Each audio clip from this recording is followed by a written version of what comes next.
What if अगर मैं आपको बोलूं कि कोई एबीसी कंपनी है जो डीआरडीओ और इसरो जैसी कंपनीज को प्रोडक्ट सप्लाई करती है, तो हमें लगेगा कि अगर ये इसरो और डीआरडीओ को सप्लाई कर रही है तो ये कंपनी बहुत अच्छी होगी। बट क्या सिर्फ इतना ही रीजन काफी है किसी कंपनी में इन्वेस्ट करने के लिए? नहीं।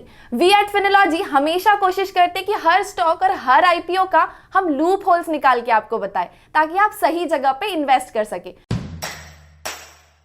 Hello everyone, welcome back to Ticker. मैं हूं कीर्ति।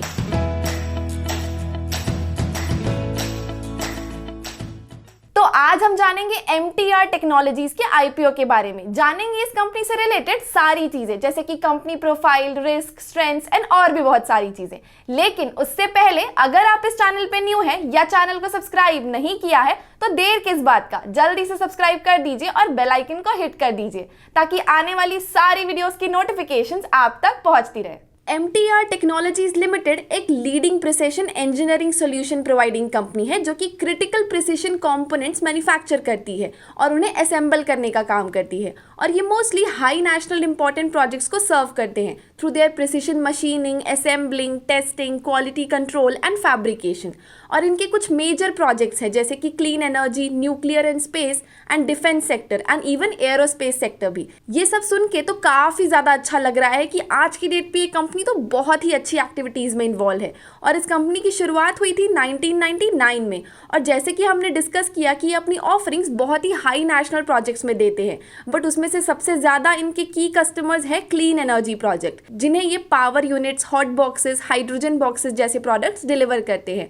और तो और इनका कंपनी के साथ 9 साल से भी ज़्यादा का एसोसिएशन है। इसी के साथ वो न्यूक्लियर सेक्टर को भी पिछले कई सालों से सर्व करते आ रहे हैं और उनका nuclear power corporation of India limited के साथ 16 साल का रिलेशनशिप एस्टैब्लिश हुआ है, जिन्हें वो fuel machining head, drive mechanism, bridge and coolant channel assemblies और हैवी वाटर न्यूक्लियर रिएक्टर्स भी सप्लाई करते हैं। इवन ये स्पेस एंड डिफेंस सेक्टर में भी इंडियन स्पेस रिसर्च ऑर्गेनाइजेशन और defence research and development organisation को उनके नेशनल प्रोग्राम्स के लिए बहुत सारे क्रिटिकल असेंबलीज और कंपोनेंट्स भी सप्लाई करते हैं। और ये उन्हें बहुत सारे प्रोडक्ट्स डिलीवर करते हैं, जैसे कि इसरो को ये liquid propulsion engine, turbo pumps and ऐसे और भी बहुत सारे प्रोडक्ट्स बना के देते हैं, जिसे कि इसरो अपने स्पेस लॉन्च व्हीकल में यूज़ करता है।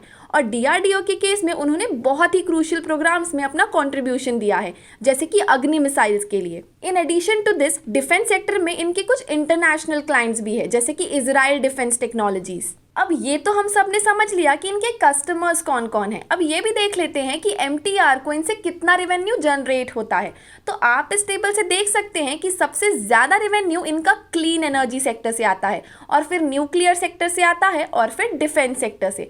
और इनके करंटली 7 मैन्युफैक्चरिंग फैसिलिटीज़ हैं, इंक्लूडिंग एक्सपोर्ट ओरिएंटेड यूनिट्स, जिससे वो अपने प्रोडक्ट्स को एक्सपोर्ट करते हैं। और ये सारे फैसिलिटीज़ हैदराबाद और तेलंगाना में हैं, जिसके थ्रू ये अपने एडवांस्ड इक्विपमेंट्स और प्रेसिशन मशीनिंग, असेंबलीज, टेस्टिंग ये सब कुछ करते हैं ताकि ये अपने कस्टमर्स के लिए एक वन स्टॉप सोल्यूशन बन सके। और ये अपने कुछ कस्टमर्स के साथ इतने अच्छे रिलेशन बिल्ड कर चुके हैं कि उन्हें रिपीटेडली कस्टमर्स से ऑर्डर्स मिलते रहते हैं, और वो भी सिर्फ डोमेस्टिक कस्टमर्स से ही नहीं बल्कि इंटरनेशनल क्लाइंट से भी। तो ये इनकी एक बहुत अच्छी बात है।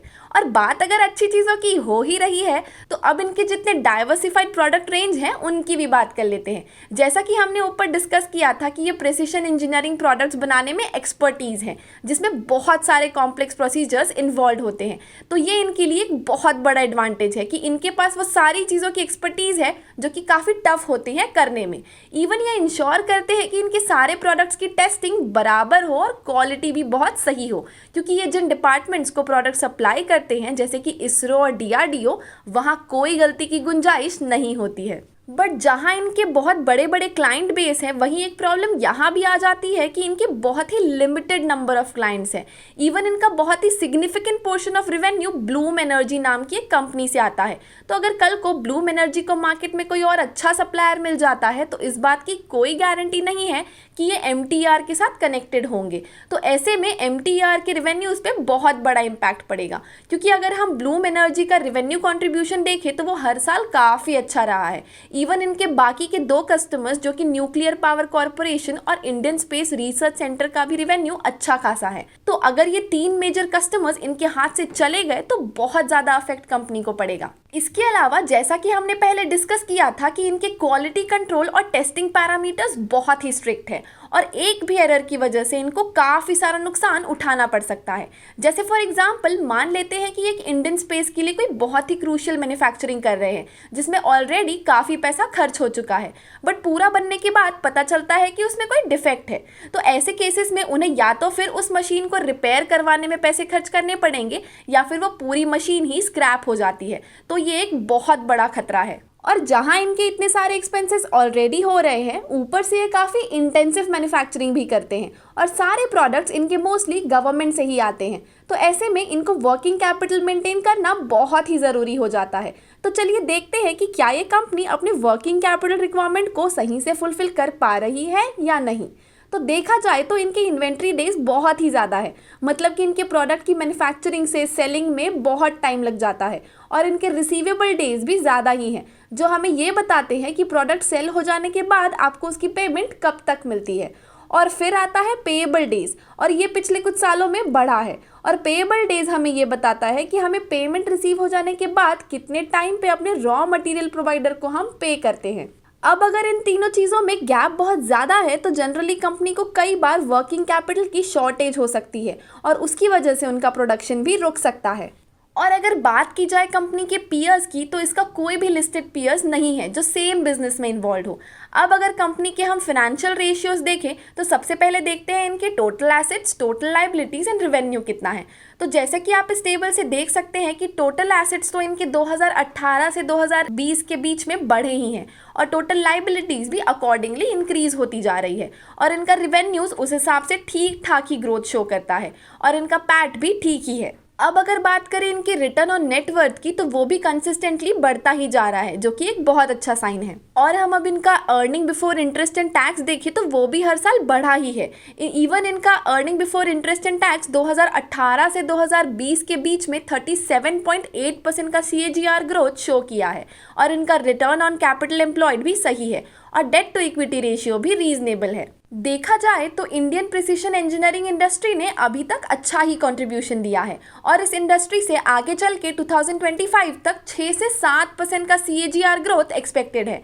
बट फिर भी जैसा कि हमने इस कंपनी के काफ़ी सारे लूप होल्स देखे और देखा जाए तो इसका इशू प्राइस के अकॉर्डिंग PE है अराउंड 55 का, तो ये थोड़ा ओवर प्राइस ज़रूर लग रहा है। देखा जाए तो इसमें ग्रे मार्केट प्रीमियम है ₹350 का, तो आप लिस्टिंग गेन तो एक्सपेक्ट कर ही सकते हैं। तो ये तो हो गई कंपनी से जुड़े valuation ratios, risk and strengths की बात। अब ये देख लेते हैं कि IPO आ कब रहा है और IPO लाने के पीछे कंपनी का मोटिव क्या है। तो IPO लाने के पीछे कंपनी के 3 मेजर मोटिव्स हैं। पहला है अपने बोरोवर्स को रीपेमेंट करना, दूसरा है अपने वर्किंग कैपिटल की रिक्वायरमेंट को फुलफिल करना और तीसरा है जनरल कॉर्पोरेट पर्पस के लिए। ये IPO में फ्रेश इशू और ऑफर फॉर सेल दोनों ही हैं। IPO आ रहा है 3 मार्च को और क्लोजिंग है 5 मार्च को। IPO का प्राइस बैंड है ₹574 से ₹575 और लिस्टिंग डेट है 16 मार्च। आई होप आपको आज की हमारी ये वीडियो अच्छी लगी होगी और हाँ, हमें कमेंट सेक्शन में ज़रूर बताइएगा कि क्या आप इस IPO में अप्लाई करने वाले हैं या नहीं। Thank you.